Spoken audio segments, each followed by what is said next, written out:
علیکم میں امداد سمرو اسلام آباد میں صورتحال جو ہے وہ گمبھیر ہے. ایمرجنسی کی باتیں ہو رہی ہیں, مشورہ ہو رہا ہے ایمرجنسی کا. جہاں جائیں, جس جگہ جا کر بیٹھیں, بات کریں لوگوں سے, تو بات ہوتی ہے ملک کے حالات پر, بات ہوتی ہے انتخابات پر, اور پھر بات ہوتی ہے عمران خان صاحب کے سیاسی مستقبل پر کہ عمران خان کا سیاسی مستقبل کیا ہوگا. یہ امپورٹنٹ چیزیں اسلام آباد میں جو زیر بحث ہیں, زیر گردش ہیں. لیکن جو ایک اہم چیز جو مسلسل مشاورت میں تو تھی, اس پر سوچ وچار کیا جا رہا تھا, مگر اب اس میں جو ڈیولپمنٹ ہوئی ہے وہ یہ ہو گئی ہے کہ اب وہ بات حکومت کے قانونی مشیران یا جو پارلیمانی امور کے مشیر جو ہیں وہ ماہرین ہیں, انہوں نے اس پر ڈسکشن کرنا شروع کر دیا ہے. انہوں نے راستے تلاش کرنا شروع کر دیے ہیں.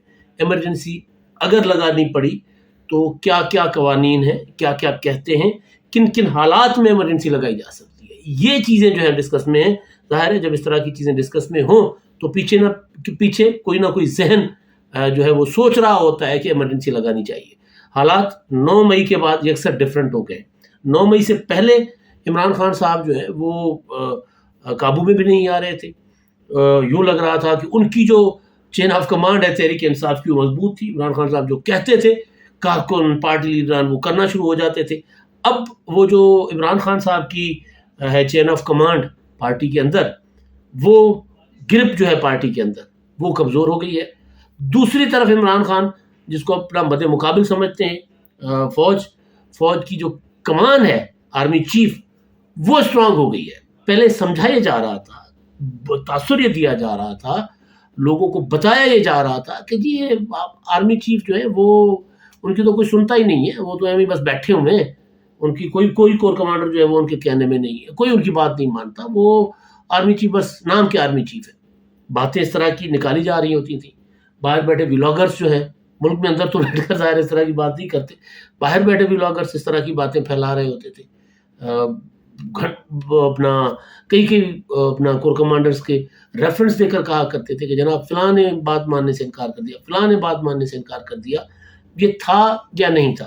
ظاہر فوج کے اندر تو کمان ہی ہوتی ہے, آرڈر ہوتا ہے, اگر وہ اوبے ہوا تو ٹھیک, ڈس اوبے ہوا تو پھر چھٹی, اور کوئی راستہ نہیں ہوتا, ورنہ پھر فوج کا ڈسپلن رہتا نہیں ہے. فوج کو پولیٹیکل پارٹی نہیں ہے. عمران خان صاحب اس دن کہہ رہے تھے کہ جی عدالت میں اسلام آباد میں کہ دیکھیں جی فوج میں جمہوریت ہونی چاہیے. فوج میں جمہوریت نہیں ہوتی بھائی, فوج میں الیکشن نہیں ہوتا. جہاں جمہوریت ہونی چاہیے وہاں عمران خان صاحب جمہوریت ماننے کو تیار نہیں تھے. الیکشن مطلب تحریک عدم اعتماد جمہوری راستہ تھا نا.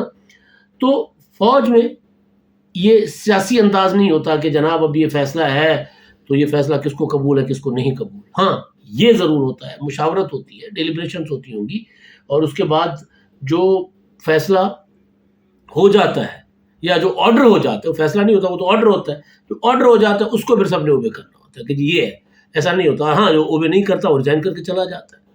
جو army chief general Asim Munir جو آج کل ہیں, ان کی اگر کمان پر یا ان کے خلاف اگر کوئی ادھر ادھر کی کوئی چیزیں کر رہا ہوگا تو پھر وہ جنرل فیض حمید صاحب کی طرح یا اظہر عباس صاحب کی طرح پھر وہ ریٹائر کر دیا جائے گا یا چلا جائے گا, چھٹی اپنا استعفیٰ دے کر, ارلی ریٹائرمنٹ لے کر. تو عمران خان صاحب اپنی پارٹی کے اندر کمزور ہوئے ہیں, جن کے لیے کہا جا رہا تھا کہ جناب عمران خان صاحب جو بات کرتے ہیں وہ یکو ہوتی ہے. آج ایسا نہیں ہو رہا. آج ہو یہ رہا ہے کہ فواد چودھری عدالت میں کہتے ہیں کہ جناب یہ جو کچھ ہوا ہے 9 مئی کو یہ قابل مذمت ہے. وہ جو ولید اقبال ہیں وہ یہ کہتے ہیں ٹی وی ٹاک شو میں بیٹھ کر کہ ہمارے لوگ تھے. عمران خان صاحب کہہ رہے تھے کہ نہیں جی ہمارے لوگ نہیں تھے, یہ شرپسند تھے, یہ ہمارے خلاف سازش تھی. لیکن ولید اقبال یہ کہہ رہے ہیں کہ نہیں, میں نے خود دیکھے ہمارے لوگ تھے, میں نے ویژول میں دیکھے. پھر وہ یہ کہتے ہیں کہ وہاں پر یہ ضرور کہتے ہیں کہ لیڈرشپ جو ہے یاسمین راشد اور دوسری جو ہے وہ ان کو روکتی رہی, ان لوگوں کو, اپنے کارکنوں کو. لیکن کارکن چلے گئے, لوگوں کو اشتعال دلایا گیا, لوگوں کو بھڑکایا گیا. یہ ایک الگ بات ہے, وہ کہہ رہے ہیں لیکن تھے ہمارے لوگ. دوسری بات وہ ایک اور بات بھی کرتے ہیں کہ وہاں پر عمران خان صاحب کی بہنیں بھی تھیں, وہاں موجود تھیں. حسان نیازی تو تھے لیکن عمران خان کی بہنوں کا نام استعمال کر رہے ہیں. تو یہ جو عمران خان صاحب پہلے بات کرتے تھے یہ سفید ہے تو سفید ہے, آواز آنا شروع ہو جاتی تھی, سارے کہتے تھے ایک ہی طرح کے طوطے کی طرح رٹ لگا کر سارے بول رہے ہوتے تھے. عمران خان کہتے تھے سیاہ ہے تو سیاہ ہے. اب یہ ہو رہا ہے کہ عمران خان کہہ رہے ہیں کہ نہیں ہم نہیں ہیں، ہمارے خلاف سازش ہوئی ہے، ایجنسیوں نے کروایا ہے. لیکن جو لیڈرشپ ہے سیکنڈ ٹیئر تھرڈ ٹیئر، وہ آہستہ آہستہ عمران خان صاحب کے اس بات کے اگینسٹ کھل کر سامنے آنا شروع ہو گئی ہے. فواد چودھری نے عدالت میں مذمت کی ہے واقعات کی. عمران خان کو سپریم کورٹ نے کہا، اسلام آباد ہائی کورٹ نے کہا کہ آپ مذمت کر دیں. عمران خان صاحب نے مذمت نہیں کی. تو اب سوال جو اٹھایا جاتا ہے دوسرا، وہ عمران خان کے مستقبل کا ہے.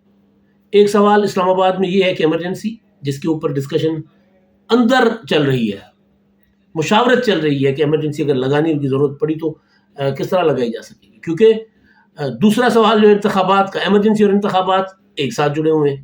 تیسرا سوال ہے عمران خان کے مستقبل کا، کہ ان کا مستقبل کیا ہوگا. اس کا بھی ظاہر اسی ساری صورتحال سے تعلق ہے.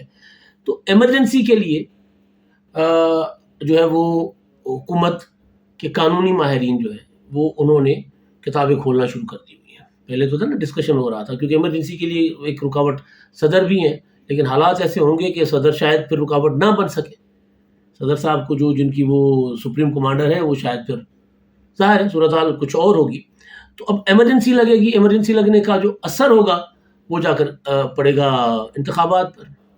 میں نے کل پرسوں بات کی تھی ایک سیاسی جوتشی ہیں، ان سے تو انہوں نے مجھے کہا تھا کہ انتخابات جو ہیں ان اکتوبر میں نظر نہیں آ رہے ہیں، انتخابات 2024 میں ہوں گے شاید. انہوں نے کچھ اور بات بتائی تھی. انہوں نے کہا تھا کہ جی آپ جس طرح کے حالات ہیں اور جو 2023 اور یہ جو حساب کتاب لگا ہے، تو 7 کا آنکڑا جو نکلتا ہے ہنسا، کبھی بھی تاریخ میں 7 کے ہنسے میں انتخابات نہیں ہوئے. 1 2 4 5 6 8 اس طرح کے آنکڑوں میں انتخابات ہوئے، اس میں نہیں ہوئے. خیر وہ تو ایک الگ حساب کتاب ہوتا ہے. لیکن پولیٹیکلی سیاسی حالات دیکھیں تو وہ نہیں انتخابات کے جو بتا رہے کہ انتخابات ہو سکتے ہیں. اس کے پیچھے ریزن کیا ہے؟ ریزن یہ نہیں ہے کہ جی عمران خان صاحب اس وقت سب سے زیادہ تگڑے ہیں تو اس لیے انتخابات نہیں کروائے جائیں گے. یہ ریزن نہیں ہے. ریزن یہ ہے کہ ان حالات میں اگر انتخابات ہوتے ہیں اور نتائج، تو بعد کی بات ہے، پولنگ ڈے کو کون سنبھالے گا؟ جس طرح کی تقسیم، جس طرح کی نفرت. اپنا چیف جسٹس صاحب نے آخری سماعت جو تھی اس میں انہوں نے الیکشن کمیشن کی یہ والی بات کہا کہ جی آپ نے پہلے کیوں نہیں کی یہ بات کہ حالات پہلے ٹھیک کریں اس کے بعد انتخابات. تو وہ کہہ رہے ہیں آپ نے پہلے کیوں نہیں بات کی، حالانکہ الیکشن کمیشن نے کئی بار کہا کہ انتخابات، یہ تک صدر صاحب اپنا الیکشن کمیشن نے چیف جسٹس صاحب کو لکھا کہ اگر ہم انتخابات اب کروائیں گے تو انارکی کی صورتحال پیدا ہو جائے گی. یہ انہوں نے لکھا الیکشن چیف جسٹس صاحب کو، 2 خطوط لکھے. لیکن بہرحال چیف جسٹس صاحب اس وقت تو ان کا خیال تھا کہ وہ انتخابات کروائیں گے، یا پھر کچھ لوگوں کا خیال ہے کہ نہیں، چیف جسٹس صاحب اپنے ان احکامات کے ذریعے اصل میں وہ انتخابات کی راہ میں رکاوٹ بنے ہوئے ہیں. وہ ڈکٹیٹ کر رہے ہیں پورے سسٹم کو، اور سسٹم ڈکٹیشن ماننے کو تیار نہیں ہے. بہرحال جو بھی ہے، تو چیف جسٹس صاحب بھی اس بات پر جو ہے وہ یہ بات اس کو سن رہے ہیں. پہلے نہیں سنتے تھے، سن رہے ہیں کہ یہ حالات پہلے بہتر ہو تو پھر انتخابات ہو. اب انتخابات آپ صرف 9 مئی کو ذہن میں رکھیں، 10 مئی کو ذہن میں رکھیں، 14 مارچ کو ذہن میں رکھیں، 15 مارچ کو ذہن میں رکھیں کہ ایک گروپ یا گروہ عمران خان صاحب کی پارٹی کے اندر، پوری پارٹی شاید ایسی نہ ہو، اب آہستہ آہستہ لیڈران بیٹھ کے بند کمروں میں جو باتیں کرتے ہیں، وہ باتیں مطلب خطرناک ہے عمران خان صاحب کے لیے. لیکن ظاہر ہے اب کچھ لیڈروں کی مجبوری ہے، کچھ لیڈر جو ہے وہ واقعتاً وہ جو لوٹا کریسی میں یقین نہیں رکھتے، وہ سمجھتے ہیں کہ یار مشکل وقت ہے، مشکل وقت میں نہیں چھوڑنا چاہیے. جن کی مجبوری ہے ان کو اور کوئی پارٹیاں لینا نہیں چاہ رہی. فواد چودھری کی میں کئی بار گزارش کر چکا ہوں. فواد چودھری نے پیپلز پارٹی کے لیے رابطے کر کے بڑی کوششیں کی تھی. نہیں ان کی یہ جو اپنا تحریک عدم اعتماد کے وقت کی بات ہے، نہیں ان کی بات چلی تھی وہاں پہ. تو فواد چودھری صاحب کے پاس آپشن نہیں ہے. شیخ رشید صاحب گو کہ عمران خان صاحب کے ساتھ نہیں ہے، پارٹی میں نہیں ہے، لیکن عمران خان کے حامی ہیں. ان کو وہ کہاں جائیں گے؟ اسی طرح بڑے اب جو خاموش ہیں ان کو دیکھ لیں. جو خاموش ہیں وہ اپنا کر رہے ہیں، عمران خان کے اگینسٹ لابنگ کر رہے ہیں پارٹی کے اندر. تو عمران خان صاحب جو ہے وہ ان کا جو پارٹی کے اندر عمران خان کے قائدین جو ہے رہنما ہیں، وہ عمران خان صاحب کی اگینسٹ بیٹھ کر باتیں کر رہے ہیں اپنے ڈرائنگ رومز میں اپنے یاروں دوستوں کے ساتھ. میں گزارش یہ کر رہا تھا کہ پھر حالات جو ہوں گے، انتخابات اگر ہوتے ہیں اکتوبر میں ہو جاتے ہیں یا پہلے ہو جاتے ہیں. میں انتخابات وہ اپنے مقررہ وقت پر کرنے کی جو اپنا موقف ہے اس پر قائم ہوں. میں حالات کا جائزہ لے رہا ہوں جس کی وجہ سے وہ سوچا جا رہا ہے, جن حالات کو سامنے رکھ کر کہا جا رہا ہے کہ یہ انتخابات جو ہے وہ اکتوبر میں نہیں ہوں گے. وہ یہ کہ انتخابات اگر اکتوبر میں ہوتے ہیں اور یہ تقسیم اسی طرح رہتی ہے جو عمران خان صاحب نے پیدا کر دی ہے معاشرے میں, تو پھر پولنگ اسٹیشنز محفوظ رہیں گی جہاں کور کمانڈر ہاؤس محفوظ نہیں ہے. ہر گلی میں پولنگ اسٹیشن ہوگی, ہر گلی میں لڑائیاں ہوں گی. اس طرح کا خونی انتخاب جو ہے وہ شاید ہی پاکستان کی تاریخ میں ہوا. یہ سب فورسی کیا جا رہا ہے, اس سب کو سامنے رکھ کر پھر جو ہے وہ باتیں کی جا رہی ہیں, اور بات سمجھ میں آتی ہے. انتخابات ہونے چاہیے, انتخابات کے لیے حکومت کی ذمہ داری ہے, انتظامیہ کی ذمہ داری ہے, ایون فوج کی ذمہ داری ہے. اگر حکومت فوج کو انتخابات کے لیے پرامن انعقاد کے لیے فوج کی مدد طلب کرتی ہے تو فوج کی بھی ذمہ داری ہے کہ انتخابات وقت پر ہوں تو پرامن کروانے میں فوج اپنا کردار ادا کرے.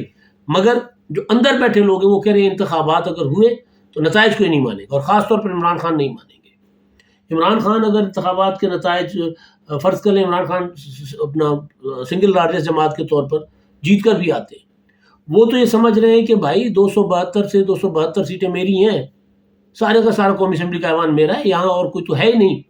جہاں جائیں وہ کہتے ہیں پبلک میں جائیں, جا کر دیکھیں. ایسا نہیں ہے. انتخابات جب ہوں گے تو عمران خان صاحب تمام تر مقبولیت کے باوجود عمران خان صاحب کا مقابلہ مسلم لیگ نون کے ساتھ سینٹر پنجاب میں ہوگا. خیبر پختونخوا میں بے شک عمران خان صاحب سب سے آگے ہوں. سندھ میں عمران خان صاحب فارغ ہو گئے. کراچی کے بلدیاتی انتخابات میں آپ نے دیکھ لیا کہ عمران خان صاحب کا پی ٹی اے کا اشر کیا ہوا ہے. بلوچستان میں وہ ہیں نہیں. جنوبی پنجاب میں عمران خان صاحب اب اس طرح جو ہے وہ نہیں آ پائیں گے. تو 2/3 میجورٹی تو دور کی بات ہے. مجھے عمران خان صاحب سمپل میجورٹی کے ساتھ بھی ابھی بھی انتخابات ہوں گے تو سمپل میجورٹی سے بھی بہت پیچھے ہوں گے. کوئی بعید نہیں کہ عمران خان صاحب پی ٹی اے نمبر 3 پر چلی جائے. ایک ہوا ہونا, ایک تاثر ہونا, اور اپنا حالات کو اپنے پروپیگنڈا کے ذریعے یوں شو کرنا کہ یہ دیکھیں جی عمران خان کے علاوہ کچھ نہیں ہے, ایسا نہیں ہوگا. تو جب اس طرح ہوا, عمران خان صاحب حکومت بنانے کی پوزیشن میں اگر فرض کر لیں کہ بہت بڑا تیر مار کر حکومت بنانے کی پوزیشن میں آ بھی جاتے ہیں, سمپل میجورٹی لے بھی جاتے ہیں, تو کیا عمران خان صاحب ان انتخابات کو مانیں گے؟ نہیں مانیں گے. عمران خان صاحب اگر ہار جاتے ہیں تو کیا عمران خان صاحب انتخابات کو مان کر کہیں گے کہ ٹھیک ہے جی میں 5 سال انتظار کرتا ہوں؟ کریں گے؟ نہیں کریں گے. تو لہٰذا اگر ان حالات میں انتخابات ہوتے ہیں تو پھر وہ جو عمران خان کے لیے جو نیٹ ورک بچھایا گیا تھا, جب تک اس کو ڈسمنٹل نہیں کیا جاتا, جو نیٹ ورک ابھی کام کر رہا ہے, ایک نیٹ ورک تھا اداروں کے اندر وہ ڈسمنٹل ہو گیا ہے, ایک نیٹ ورک ہے سوسائٹی کے اندر عمران خان صاحب نے بچھایا ہوا. آپ کو یاد ہوگا عمران خان صاحب نے کہا تھا کہ میں طالبان کو مین اسٹریم کر رہا ہوں. کچھ صورتحال جو سامنے نظر آئی ہے وہ طالبان کو مین اسٹریم کرنے کی وجہ سے ہمیں نظر آ رہی ہے کہ اس طرح جو ایک خاص طرح کا گروہ جو ہے وہ ایکٹیو ہے. وہ عمران خان کی گرفتاری میں بھی اسی طرح کے چہرے نظر آتے ہیں. گرفتاری کے وقت جب وہ 14 مارچ اور 15 مارچ کو اور پھر 18 مارچ کو اسلام آباد جوڈیشل کمپلیکس میں بھی اسی طرح کے چہرے نظر آتے ہیں. اور پھر جو 9 مئی اور 10 مئی کے واقعات ہوئے ہیں, حملے ہوئے ہیں, اس میں بھی اسی طرح کے کچھ شکلیں نظر آئی ہیں. تو وہ نیٹ ورک بھی ہے, وہ بھی ابھی ڈسمنٹل کرنا ہے. پولیٹیکل ورکر نہیں, وہ والا نیٹ ورک. ابھی تو خیر آپریشن جس طرح کا پی ٹی آئی پر چل رہا ہے وہ اپنا شدید ہے, تو اس کو پہلے ڈسمنٹل کرنا, حالات کو سازگار کرنا, یہ بیسیکلی سوچا جا رہا ہے کہ حالات کو سازگار کیا جائے. انتخابات کے لیے لیول پلینگ فیلڈ دی جائے سب کو, پھر جو جیت سکتا ہے جیتے, جو نہیں جیت سکتا نہ جیتے. اب لیول پلینگ فیلڈ کے لیے میں اکثر گزارش کیا کرتا ہوں کہ جی نواز شریف جب تک نہیں ہوں گے لیول پلینگ فیلڈ نہیں ہوگی. تو اس کے لیے بھی اکتوبر میں انتخابات رکوانا, اکتوبر کے بعد انتخابات کروانا. ایک ریزن یہ بھی ہے کہ ستمبر کے بعد قاضی فیصل صاحب آ جائیں گے, عدالت بن جائے گی. ابھی تو عدالت نہیں ہے, ابھی چیف جسٹس صاحب تو ان کو کوئی چیف جسٹس نہیں مان رہا. تو یہ جو کچھ سارا ہو رہا ہے اس میں اپنا انتخابات نظر نہیں آ رہے. نواز شریف بھی آ جائیں. ہاں یہ ایک میں بات کر رہا تھا, اگر عمران خان صاحب قانون اور آئین کے مطابق ان کے اوپر کوئی جرم ثابت ہوتا ہے, بے شک وہ پھر نااہل ہو جائیں یا جیل چلے جائیں. لیکن اگر عمران خان صاحب کو سیاست سے آؤٹ کرنے کے لیے وہی طریقہ اختیار کیا جائے گا جو نواز شریف کے ساتھ کیا گیا تھا, تو پھر بھی انتخابات پر سوالیہ نشان ہوگا. قانونی عمل ہو, 100% قانونی ہو, جس میں یعنی ٹرانسپیرنٹ, کسی کو شک شبہ نہ ہو, تب جا کر انتخابات کی کریڈیبلٹی بنے گی. پھر اکتوبر میں ہوتے ہیں, اس کے بعد ہوتے ہیں. اکتوبر میں انتخابات جو ہیں وہ ہیں تو لازمی ضروری ہیں، آئین کہتا ہے، مگر حکومت کہہ رہی ہے کہ نہیں جی، آئین میں حکومت کے اندر جو قانونی ماہرین ہیں جی ہم 6 مہینے بڑھا سکتے ہیں اسمبلی کی مدت 6 ماہ پہلے بڑھا دیں گے، 6 ماہ بعد میں بڑھا دیں گے، تو اس کے بعد 1 سال کے بعد جا کر انتخابات ہم کروا لیں گے، یعنی پھر اگلے اکتوبر میں یا اس سے آگے پیچھے۔ تو صورتحال سنگین ہے۔ اب اس میں جو مستقبل عمران خان صاحب کا آخری بات جو میں کرنے چاہ رہا ہوں وہ یہ کہ عمران خان کے مستقبل پر بھی باتیں ہو رہی ہیں، ان کا مستقبل کیا ہوگا؟ میں پرسنلی، یہ تو حالات اب پیدا ہوئے ہیں نا، 9 مئی کے واقعات اب پیدا ہوئے ہیں، 18 مارچ ابھی ہوا ہے ریسنٹلی، 14-15 مارچ۔ میں عمران خان صاحب کا جو انداز سیاست تھا، اس وزیر اعظم بنے، پارلیمنٹ نہیں آ رہے تھے، تحریک عدم اعتماد آئی، پارلیمنٹ میں نہیں آئے، جلسے کرنا شروع کر دیے۔ عمران خان صاحب سیاسی میدان میں خود رہے نہیں کبھی، پاپولرٹی بھی تھی، ووٹ بھی ہے، سب کچھ تھا، لیکن سیاسی عمل سے خود کو انہوں نے باہر رکھا ہوا ہے۔ اس وقت سے میں کہہ رہا ہوں کہ عمران خان صاحب خود سیاسی عمل سے کا حصہ ہی نہیں بن رہے، عمران خان صاحب سیاسی عمل سے باہر ہیں، لہٰذا عمران خان صاحب جو ہیں وہ ان کا مستقبل مجھے تاریک نظر آ رہا ہے۔ آج بھی عمران خان اگر سیاسی عمل کا حصہ بننا چاہیں تو پھر وہ واپس آ سکتے ہیں، جس طرح یہ چل رہے ہیں اسی طرح چلیں گے تو پھر عمران خان صاحب کا سیاسی مستقبل کوئی نہیں ہے۔ پھر جو ڈرائنگ روموں میں تحریک انصاف کے رہنما باتیں کر رہے ہیں، یا ابھی جو چند ان 9 مئی کے واقعات کی مذمت کرنا شروع ہوئے ہیں، یہ چند نہیں رہیں گے، یہ بہت زیادہ ہوں گے، پھر پریس کانفرنسز بھی ہوں گی۔ ابھی تو ان جو انسیڈنٹس ہوئے ہیں، جو واقعات ہوئے ہیں شرپسندی کے، اس کو ڈسون کیا جا رہا ہے، پھر الطاف سنگھ کی طرح عمران خان کو بھی ڈسون کیا جائے گا۔ یہ ہوگا عمران خان صاحب کا مستقبل۔ اب تک کے لیے اتنا ہی، اللہ حافظ۔